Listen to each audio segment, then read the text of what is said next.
বছরে দুর্গাপুজোর কাউন্টডাউন শুরু হয়ে গিয়েছে। শুরু হয়েছে মণ্ডপ তৈরির কাজ, ব্যস্ততা তুঙ্গে কুমোরটুলিতেও। এবার প্রতিমার গায়ে সীসামুক্ত রং ব্যবহারে শিল্পী এবং পুজো কমিটিগুলিকে এগিয়ে আসার আহ্বান জানানোর উদ্যোগ নেওয়া হয়েছে। ১ জুলাই পশ্চিমবঙ্গের রূপকার ডাক্তার বিধানচন্দ্র রায়ের জন্ম এবং মৃত্যু দিবস, তাকে শ্রদ্ধা জানিয়ে প্রতিমার গায়ে সীসামুক্ত রঙের প্রলেপ দিচ্ছেন কুমারটুলির শিল্পীরা। পুরোপুরি আমরা ১০০ সীসামুক্ত রং লাগাতে পারছি না। আমাদের একটা প্রচারের প্রয়োজন আছে। প্রচার না করলে, মানুষকে সচেতন না করলে এই সীসামুক্ত রং কিন্তু লাগানো সম্ভব হবে না। আজকে পুজোর যে ১০০ দিন বাকি আছে, তার মধ্যে প্রথম আমরা সূচনা করলাম ফাইবার গ্লাসের দুর্গা মূর্তিতে সীসামুক্ত রং লাগিয়ে সেই চমকটা আনা যায় কিনা সেটাই দেখাচ্ছি। মানে সীসামুক্ত ইয়েলো কালারটা আমরা ফাইবার গ্লাসের দুর্গায় আজকে পরীক্ষা করলাম। আগামী দিন হয়তো আমরা লেট্রি রং লাগাতে পারি। রঙের গ্লোবাল বেঞ্চমার্ক হচ্ছে 90 পার্টস পার মিলিয়ন, যেটা সারা পৃথিবী ওটা 60-তে আনতে চেষ্টা করছে। আমরা যখন এই রঙগুলো টেস্ট করাই, কোনোটাতে পেয়েছি 1300, কোনোটাতে 5000, কোনোটাতে 92,000 parts per million, which is not at all accepted.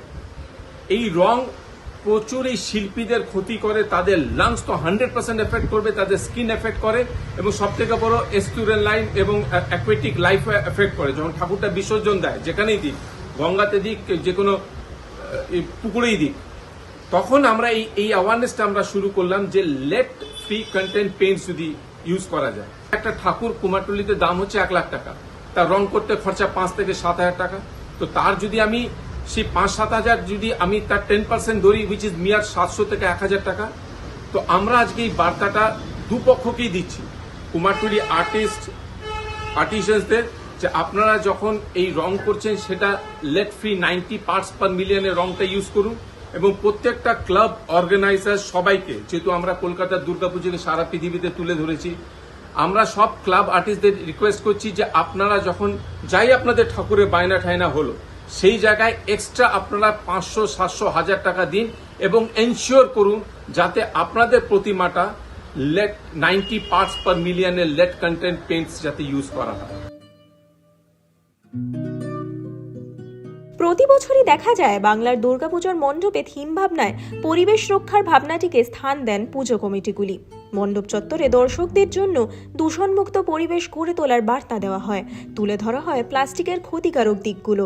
অথচ প্রতি বছরই দুর্গা প্রতিমায় ব্যবহৃত সীসাযুক্ত রঙই ভয়াবহ দূষণের কারণ হয়ে ওঠে। গঙ্গা দূষণের পাশাপাশি এই সীসাযুক্ত রং বিপজ্জনক হয়ে ওঠে শিল্পীদের শরীরের ক্ষেত্রেও। সীসামুক্ত রঙের ব্যবহার সামান্য খরচ সাপেক্ষ বলেই জানাচ্ছেন শিল্পীরা। যদিও এখন বহু নামী পুজো কমিটি প্রতিমায় সীসামুক্ত রং ব্যবহার করছে, তবে প্রতিমার গায়ে সীসামুক্ত রঙের বাধ্যতামূলক হোক, এমনটাই চাইছেন শিল্পী থেকে পরিবেশ প্রেমী সকলেই।